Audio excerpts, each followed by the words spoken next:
because this is Monday morning to some individuals. However, committee, I will make you aware right now, next Monday, we will have a committee meeting on the 2nd, and we will start at 8:30. It will be the commodities report.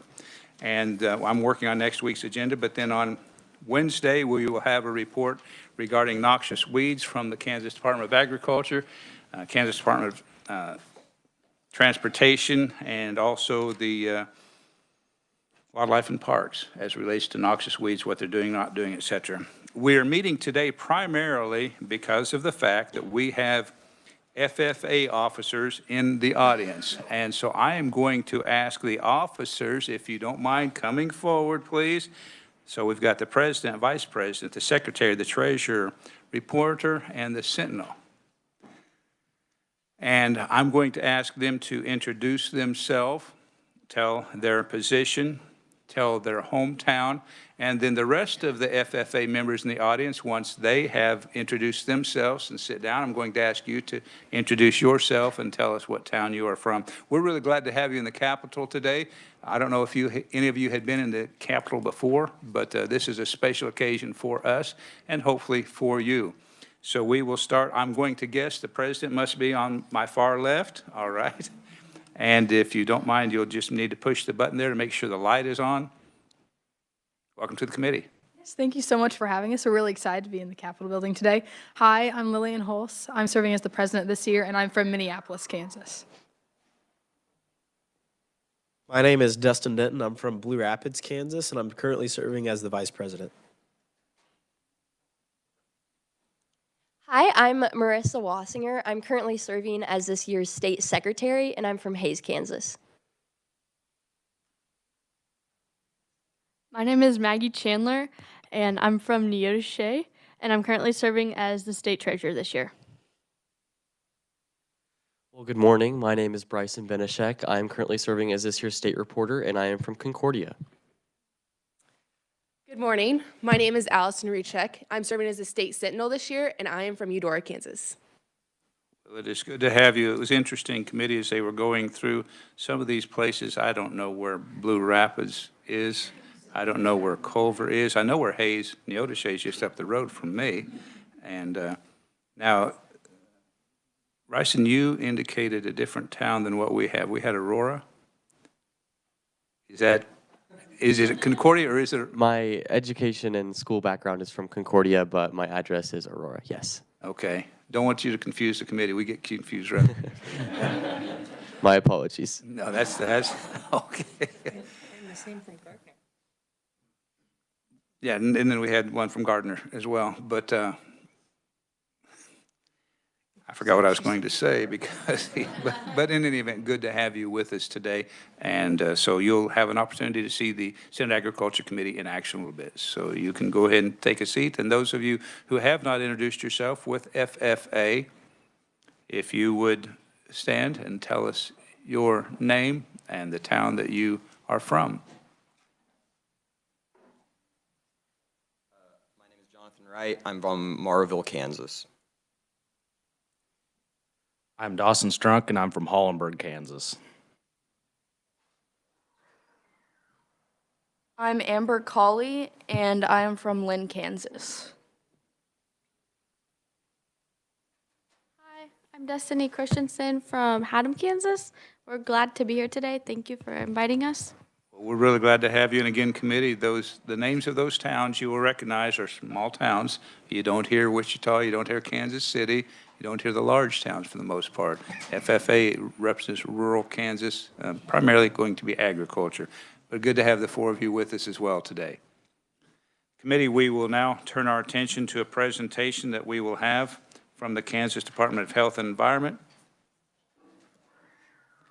We had put some funding into the budget bill for this, and I struggle with how to pronounce all of this, so I know it's Burton chloride bloom in some kind of beds, but Equus beds, yes. okay. Although I hear people say equis, and I'm not sure if that's regional or what, but I always hear equus beds. So I'm Kate Gleason. I'm the Deputy Secretary of Environment at the Kansas Department of Health and Environment, here to follow up play second fiddle to the FFA kids who are, I think, more interesting. But the Burton chloride plume is an issue that has existed in the Burton area, which is east of Hutchinson and northwest of Wichita for quite some time.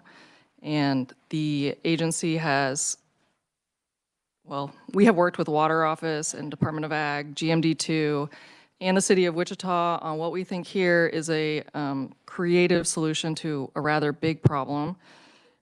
As you'll see later in the presentation, the remedial solution that we have proposed is a sort of win-win for the landowners and for the City of Wichita.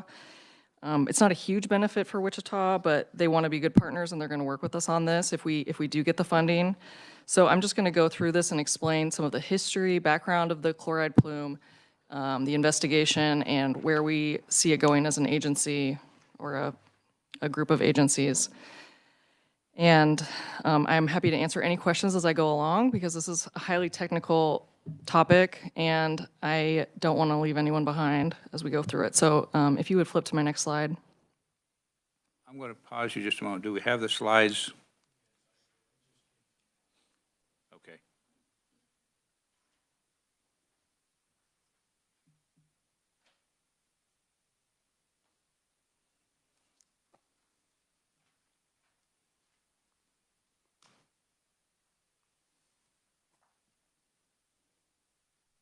Go ahead and continue. Okay, I'll start. Yeah, the Slides chloride caught up. plume is a result of historical oil and gas production in the Burton area. In the 1930s and early 1940s, there was a great deal of oil and gas production there, and the produced water that came up with the oil and gas was heavily chloride-laden water. And so the industry at that time, their practice was to put it into unlined lagoons and let it evaporate off. Of course, because those lagoons were unlined, the chloride-laden water seeped into the groundwater. And now we have a large area of aquifer contaminated with high chlorides. The process was eliminated in the 1940s because they started to realize rather quickly how bad it was for their water source. So this is just some pictures I found of the oil and gas production and sort of what I envisioned the ponds would have looked like, although of course I couldn't find any actual photos. So next slide.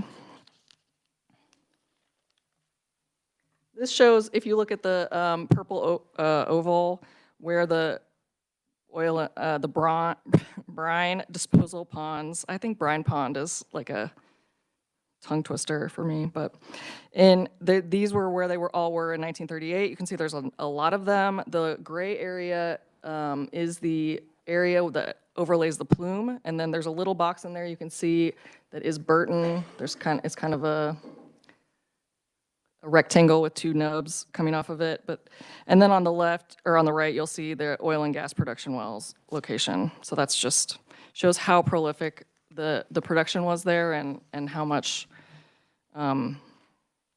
many brine ponds there were affecting the aquifer. Next slide. So in the aquifer now, in the plume, we have concentrations of 200 to 1,400 milligrams per liter. Sometimes that's translated to parts per million, but it's more accurate to use milligrams per liter, so I'm going to stick to that. But just to give you an idea, there is no drinking water standard based on health risk for chlorides, because at 250 milligrams per liter, people will generally stop drinking it because it doesn't taste good.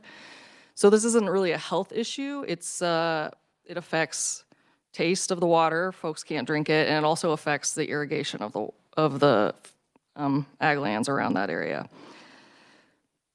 And then also to the east of the plume, there is the Wichita well field. For those of you who have been down and seen Wichita's Aquifer Storage and Recharge Project, it is just a couple miles east of this plume, and we expect that the plume will be moving into that well field over the next few years because it is migrating east and south through the aquifer.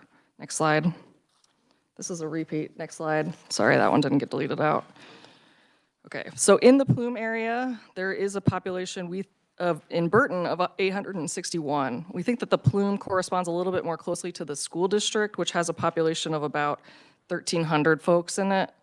So those are the folks that would be affected by the plume as far as putting in domestic drinking water wells and also living in the city, because the city has moved its public water supply well 2 miles north of the city to get out of the plume, and then it has one that's a little bit south of town in the plume that is affected by the chlorides, and that one they keep online for emergency use, and if they would need to move to that one in case something's wrong with their other well.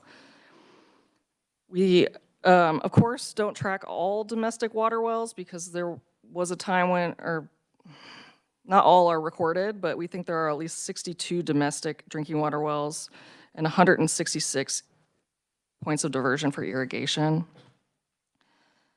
We have had K-State's water office look at this, the economic impact, and they're still working through the draft phases of that report.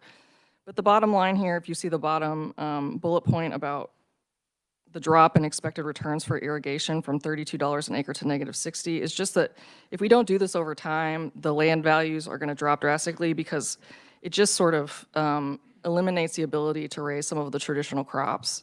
Because at about 350 milligrams per liter, you can't irrigate corn and things like that. Next slide. Okay, in 1984, the Department of Ag established the intensive, or I guess the GMD established the intensive groundwater use control area. And this is around the plume. You can see based on this map sort of the general area where we're talking about. Wichita is down there on the south edge of this map. It's an area in which now further points of diversion and wells are restricted because of the high chloride use, no new appropriation. And there's been conversation at the GMD and Department of Ag about expanding the boundary of this IGUCA as it moves east and south to cover the new areas that the plume is under. Next slide. I want to talk a little bit about the investigation that has been done into the plume, and so I was starting with this. This might be remedial for some folks, but the usable water source aquifer has 3 zones that we've studied, and you'll see on the maps here. From the surface down to 75 feet below ground surface is, we call it the upper aquifer zone, so you'll see a map of that. And then from 75 to 150 is the middle aquifer zone, and then from 150 down to about 285 where the aquifer stops is the lower aquifer zone. So just those to keep in mind as we move forward. Next slide. So here we have the a map of the investigation and sampling results from the upper aquifer zone. I know it's hard to read the scale here, but the dark brown shows concentrations up to 800 milligrams per liter, and of course down to lower concentrations like 100 or 200. But so that's in the aquifer closest to the surface, down to 75 feet. Next slide. Here in the middle aquifer zone from 75 to 150 feet, this scale is different, so I wanted to point that out to you. These show concentrations up to 1,600 milligrams per liter. So the dark brown is obviously the highest concentration, but the areas where it's more orange or lighter brown, those are still very high concentrations exceeding the drinking water standard of 250. Next slide. This is the lower aquifer zone, that 150 feet to 285 feet below surface. And this also has a higher scale. The dark brown goes up to 1,200 milligrams per liter. So this is also a significant amount of chlorides in the lower aquifer zone. Now, the plume started, of course, in those lagoons and has migrated because chlorides are heavy down through those zones. So this is the, sort of, I guess, newest contamination where it's seeping through and moving down to the lower aquifer zone. Next slide. So that was a 2020 remedial investigation, and then in 2024, we undertook a feasibility study to look at options of things to do about this plume. There were 4 items evaluated, or 4 options evaluated, probably 5, because always we look at the no action option, but I didn't include that here. The first is deep well injection, which would just be pumping the chloride-laden water up and then putting it in a deep well down to what we call extinction, so that isn't in the aquifer. Because of the volume of water here, this is not a feasible option. And also, there have already been issues with seismicity in this area, so we don't want to contribute to that. The next is evaporation, which would be to put it into lined lagoons and let the water evaporate off and then scoop up the chlorides and dispose of them. That's also not feasible just because of the volume of water. So it would take, hundreds of acres of lagoons to accomplish that. Then the classic treatment for this would be a reverse osmosis or RO system. These are very expensive systems to operate. The water would be pumped up, treated to remove the chlorides, and then it could be used or returned to the aquifer.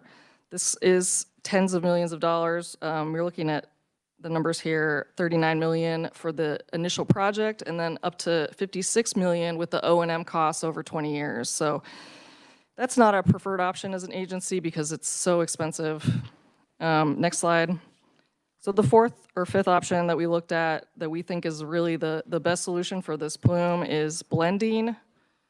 This would involve pumping the water out, the chloride-laden water, sending it to Wichita's existing infrastructure at that aquifer storage and recharge facility and having them blend it into their water. Now this is complicated because of course you're thinking this is contaminated water. It's contaminated with chlorides, but we would blend it at low rates so that it doesn't exceed a threshold or cause taste or odor issues for the people of Wichita.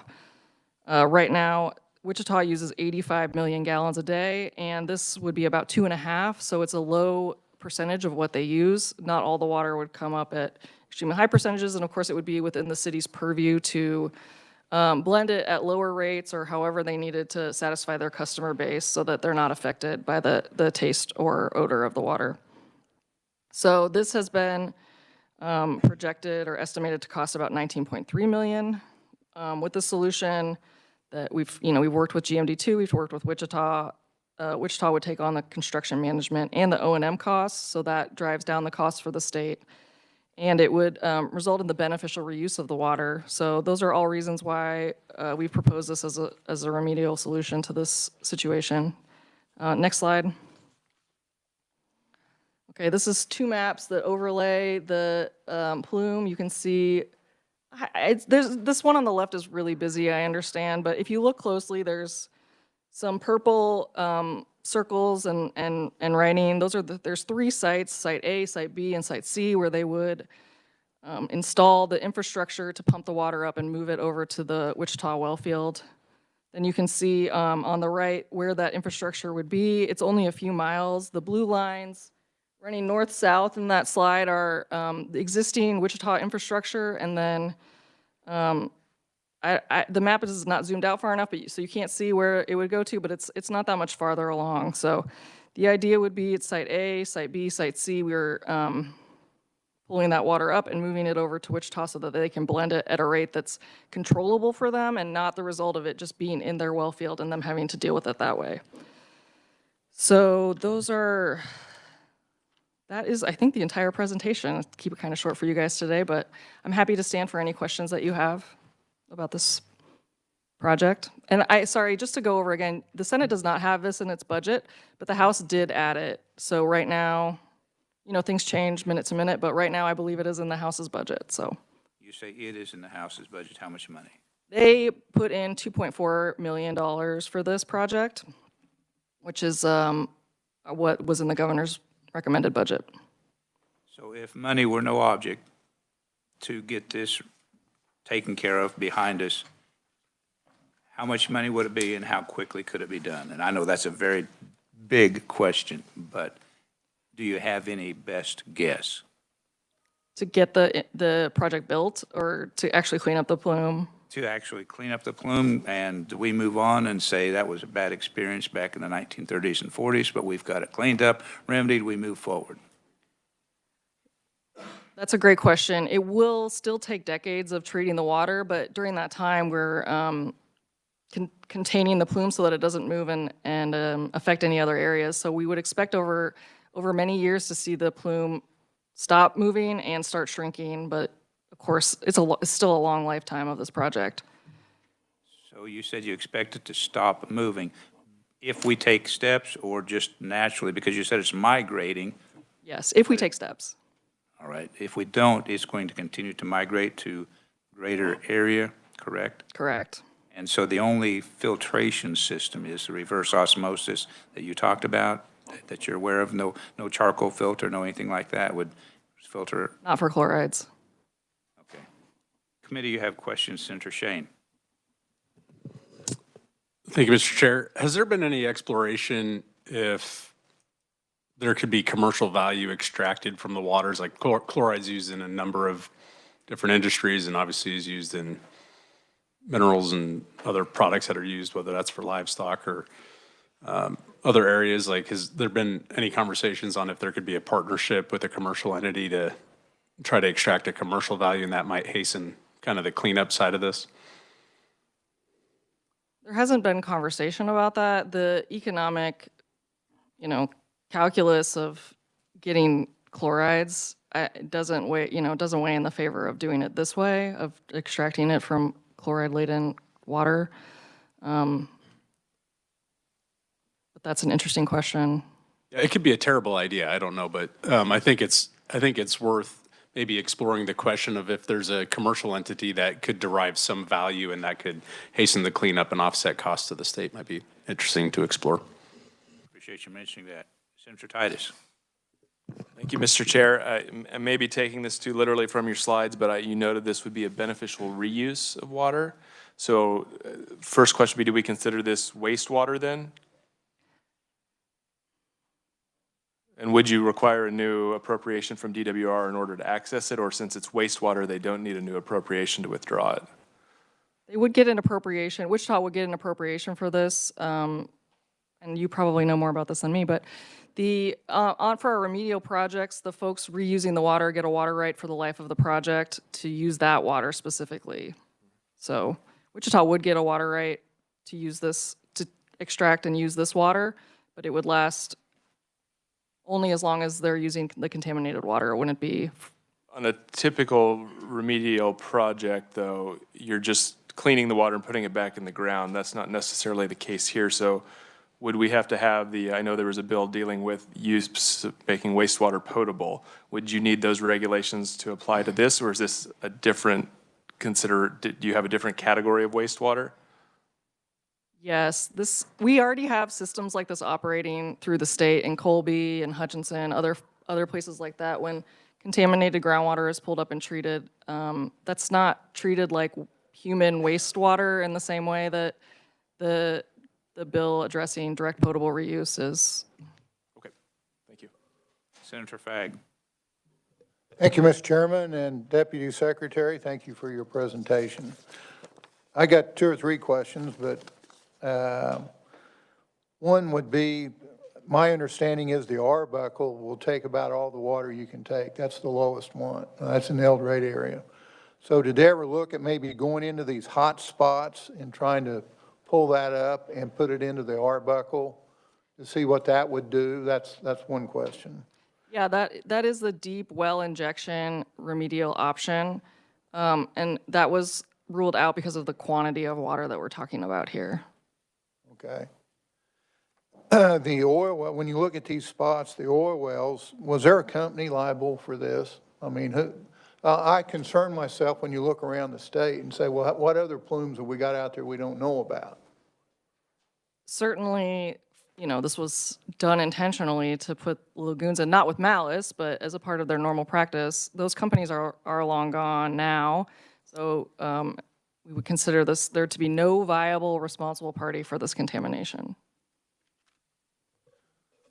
And as we look for a solution to this, I would sit and say, if I live in another part of the state, paying a lot of money for that part of the state, that could be a conversation for another day. So, if it affects the value of the land, I mean, there's some things that buyer beware kind of thing. So I might comment on that.